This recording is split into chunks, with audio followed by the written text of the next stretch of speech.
Hello, everyone, and welcome back to the Opening the Door podcast.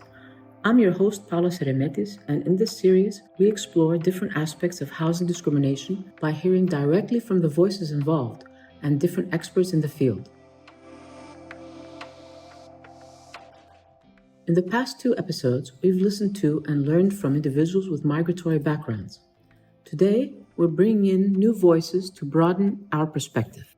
You might be wondering who they are, but let me first explain why we need to hear from them. Discussions on housing discrimination often center only on the experiences of those who face and experience it. While these voices are crucial and provide deep insight into the problem, focusing only on them doesn't allow us to fully grasp the multifaceted nature of housing discrimination and can even leave us with a mere acknowledgment of the issue without trying truly to solve it or address it. That's why today we're introducing another group involved in housing discrimination: the housing providers. In this episode, we'll hear from homeowners and real estate agents about their concerns, experiences, and motivations. By understanding their perspectives, we can think and talk about strategies to improve the renting process for both individuals with migratory backgrounds and the housing providers themselves. To set the context, we'll start by hearing some experiences from housing providers.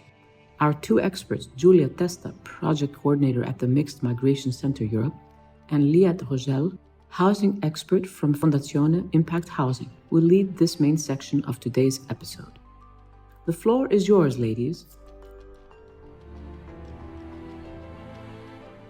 Hello, everyone. I'm Liat Rogel from Fondazione Impact Housing, and I'm happy to be here once again with all of you. Thank you, Paula. As you mentioned, Paula, it's crucial for us not only to acknowledge the existence of housing discrimination, but also to really understand the context and the motivation behind it from the perspective of housing providers. We need to remind ourselves that by understanding the whys behind housing providers' actions, we can then learn about how to address the issue. We cannot find effective solutions without first understanding why something is happening. So it's essential to take these insights, concerns, and motivation and translate them into actionable solutions. And this is what Julia and I will try to do today through our discussions. Yes, Liat, and thank you, Paola, for giving us the floor today. I think it would be best if we start with the primary concern of landlords based on our data collection, which is financial solvency. Survey results from the locations where we collected data indicate that financial solvency is the most common concern among landlords in Turin and in Thessaloniki. Key informants in these locations reported that individuals with limited financial resources often face housing discrimination regardless of their ethnicity. This is due to the disproportionate increase in housing costs compared to salaries, and it's also connected to the lengthy or costly eviction processes. In Thessaloniki, for instance, concerns over prospective tenants' financial solvencies have been shaped and strengthened by the economic crisis in Greece, which led to increased arrears and evictions. Qualitative data indicate that people with a migratory background are often perceived by landlords as financially unstable due to the precarious jobs, low wages, and the lack of a family network in the country to support them in case of need. Essentially, discrimination based on class and discrimination based on race seem to be intertwined.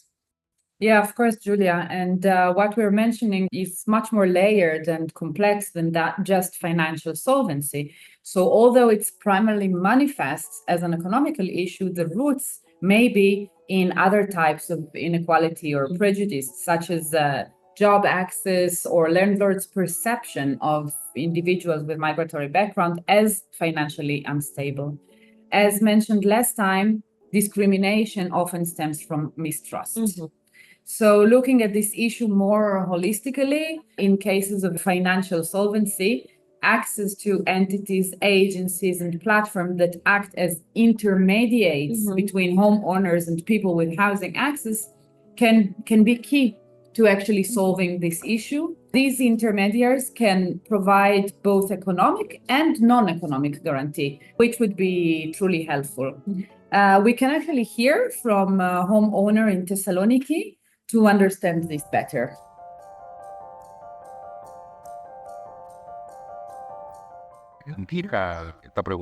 I rented apartments to people with a migratory background through a scheme a few years ago, the React program. Overall, my experience was positive, although I have to say this was because the cooperation partners played a significant role in this.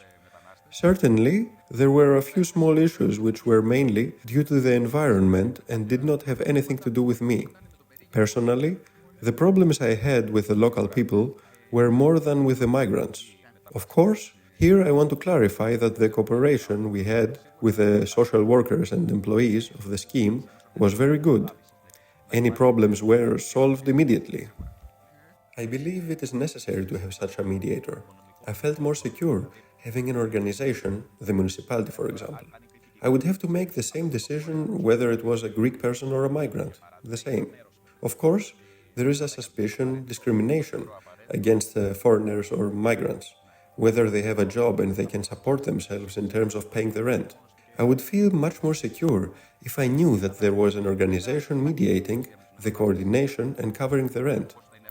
It would play a big role in my decision.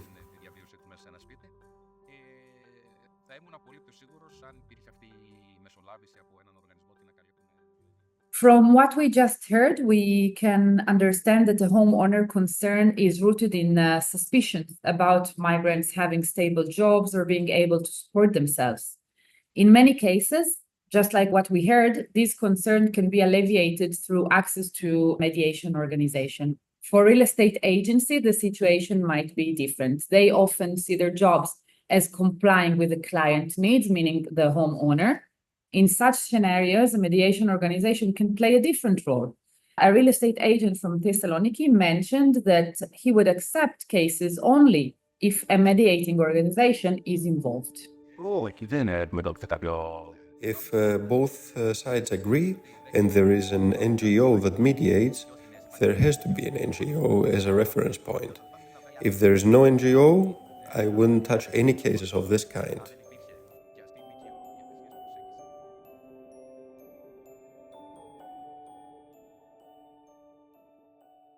These cases show us the importance of seeking both long-term and short-term solutions for housing access. For example, mediation can facilitate the renting process for both sides and improve housing access for individuals with migratory backgrounds. At the same time, it's crucial to address again the root causes of these suspicions and improve work conditions for individuals with migratory background and really for everybody in the city. By working on these fronts simultaneously, we can create a more equitable housing market and foster trust between homeowners and prospective tenants, ultimately leading to a more inclusive community. I completely agree with you, Liat. This brings us, in fact, to the second concern of housing providers, which is another layered and complex issue. And I'm talking about property upkeep. Although rent arrears and unpaid bills were also mentioned in Malta, Maltese landlords were actually most concerned about property upkeep when renting to people with a migratory background. Concerns about cleanliness, for instance, and house maintenance were frequently reported, particularly in connection with house sharing, which is more common among migrants compared to locals. These concerns were also reported in Thessaloniki. Key informants linked these concerns to the behavior of people with a migratory background in housing, such as, for instance, using equipment and appliances incorrectly or inadequate cleaning, leading to housing deterioration or tensions with the neighbors. While some concerns are based on culturally specific customs or habits, others are actually rooted in prejudice and stereotypes.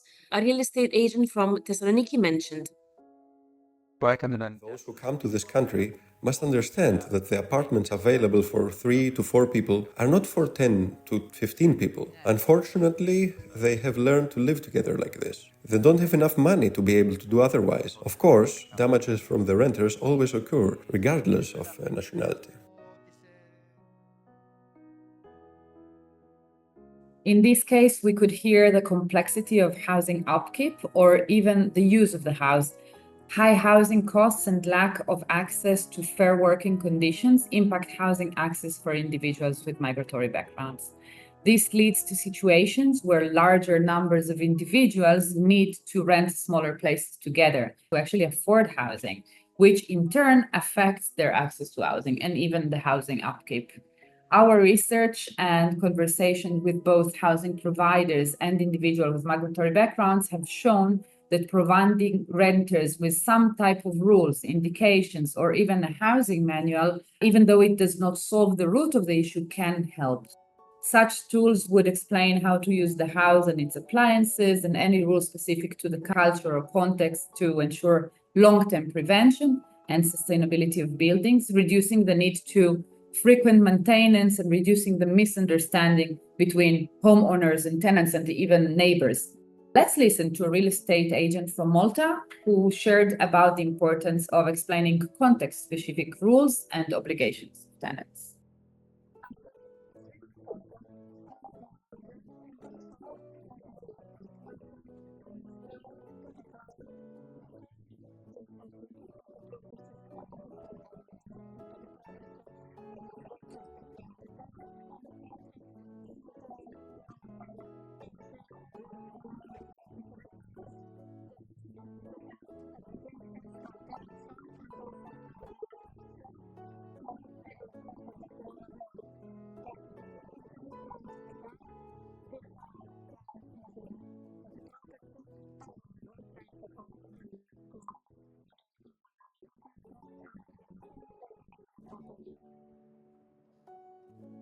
A homeowner from Thessaloniki also shared about the helpfulness of a manual where the use of the house and its appliances is explained.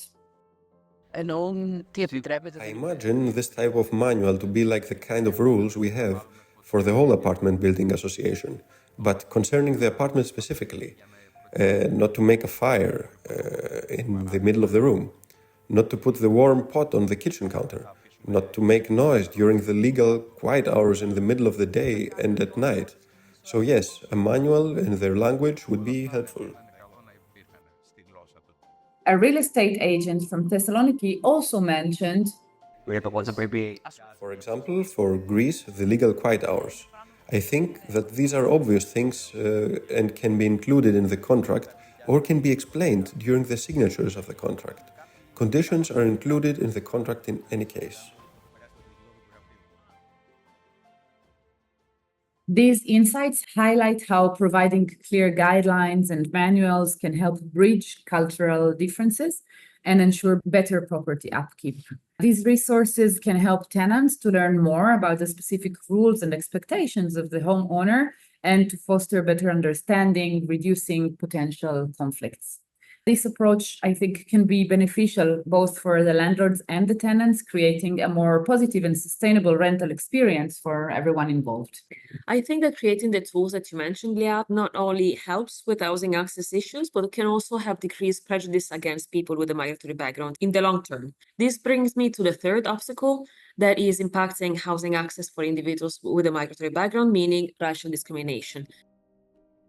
Based on our research, in fact, racial discrimination is rarely expressed openly by housing gatekeepers, but it is still present among them across all locations.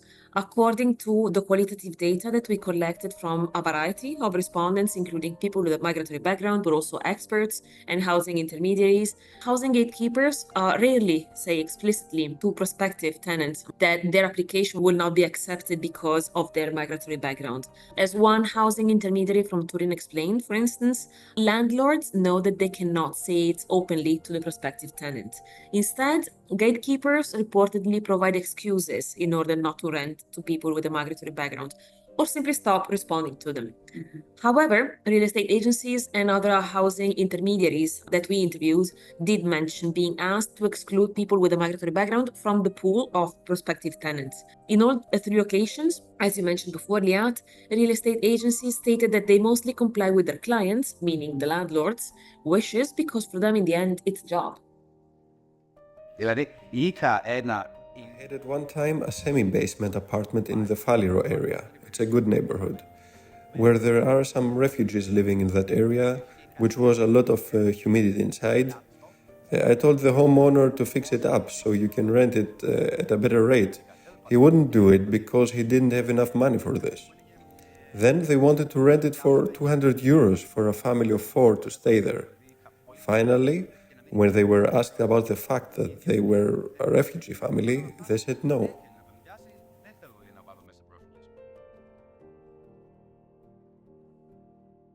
Some nationalities are more exposed to discrimination than others. In all three locations, racial bias or prejudice was stronger towards specific nationalities or regions of origin. This was particularly clear in Malta, where landlords were reportedly okay with some countries or regions of origin, but not others. This perception of preferred ethnicities apparently fluctuated over time. Some nationalities, such as Libyans, used to be rejected but are now more welcome, while others, like Indians, have become undesirable. A case from Thessaloniki illustrates this different exposure to discrimination.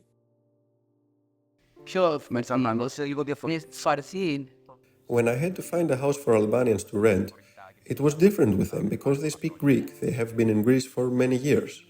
If you ask me from 0 to 1, the homeowner would rent this apartment out of 10 to a refugee from Syria, Pakistan, etc. It would be 3 out of 10 for Albanians and even more to Russians or Ukrainians. They prefer the latter groups to people from Pakistan, for example, or from Africa. If someone from an Albanian family comes to rent an apartment on one of my listings, I will discuss this with the homeowner and assist with the process, monitoring the situation. But if an NGO calls me to find an apartment for refugees, I would say no, because the homeowner would have a problem with it. I would lose a lot of time.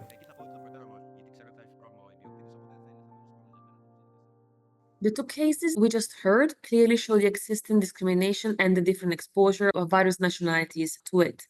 The issue is that although we have seen many cases of housing discrimination reported by individuals with a migratory background, our research and data collection show that bias and prejudice against them are often based on negative rumors or hearsay rather than direct negative experiences. In some cases, in fact, negative rumors even outweigh the direct positive experiences of some housing gatekeepers with people with a migratory background. Julia, I think this is where awareness raising as a tool becomes really, really important. Awareness raising can be directed towards both landlords and individuals with migratory backgrounds. On one side, we can have initiatives aimed at raising awareness, promoting dialogue, and advocating for equality to combat racism by highlighting the negative impacts of it and encouraging individuals and communities to take action. On the other hand, we can assist individuals with migratory backgrounds by providing support, guidance, and resources. A good example of advocating for equality is the Non si affitta a stranieri, or Don't Rent to Foreigners campaign. This is a video campaign where people with migratory backgrounds share their struggle accessing housing in Turin. In this campaign, they aim to show that people are not just numbers, using irony to highlight existing stereotypes and combat racism in housing access. For the case of increasing awareness within the migrant population, our colleagues in Malta are creating a resident housing handbook to serve as a reference guide for both tenants and landlords living in Malta and Gozo. The handbook will provide a general how-to guide for accessing affordable housing within the private rented sector. Its objective is to raise awareness through knowledge on how to access and obtain information on social and affordable housing schemes, and educate about local housing legislations and rights. The final objective is to empower people with migratory backgrounds, but actually everybody, to manage their housing situation in Malta and Gozo. A real estate agent in Malta shared her opinion about this handbook.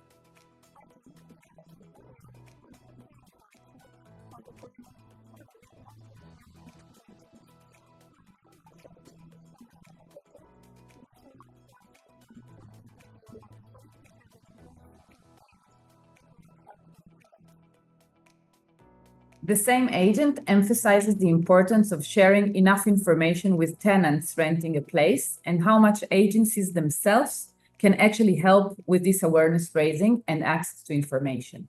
The uncertainty about rules and laws, coupled with personal experience of discrimination, can make individuals looking for a house feel different and insecure about the honesty and legality of the request by the housing providers. A good informative conversation can make the process easier for both future tenants and agencies.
So, as we have seen, although the motivations and concerns of housing providers may initially seem overwhelming and too complex to address, by listening to them and being aware of the existing tools and strategies, we can create incentives for housing providers to rent to people with migratory backgrounds and improve housing access for those facing housing discrimination. Of course, as mentioned before, housing discrimination is multifaceted and complex issue, and one tool or strategy cannot eradicate it. However, it can definitely take us one step closer to solving it. Indeed, Liat. We hope that this section has made you more knowledgeable about the complexities of housing discrimination and given you both hope and some incentive to learn about your context and its specific conditions, and to adapt some of the strategies that we mentioned in this section to help you solve the issue. Liat and I thank you for staying with us in this section, and we will now give the floor back to our dear Paola. Thank you again, and talk to you soon. Thank you both for this informative section. In this episode, we have seen that there are often complex and invisible layers or widely misperceived reasons behind housing discrimination and the concerns of housing providers. The good news is that by understanding these reasons, we can get closer to developing concrete solutions to prevent, mitigate, and take action against housing discrimination. In the upcoming episode, we will talk to different organizations involved on the ground to get their insights into how and where discrimination happens and learn from their experiences on how we can come up with solutions that are data-driven and based on the reality of what is happening on the ground. If you found our discussion interesting, please follow us here or visit Come Home's LinkedIn page. We are partners from 3 European cities in Italy, Greece, and Malta, collaborating to combat housing discrimination in our communities. And this is the Opening the Door podcast, where we unravel housing discrimination together. Until the next episode, take care and talk to you soon.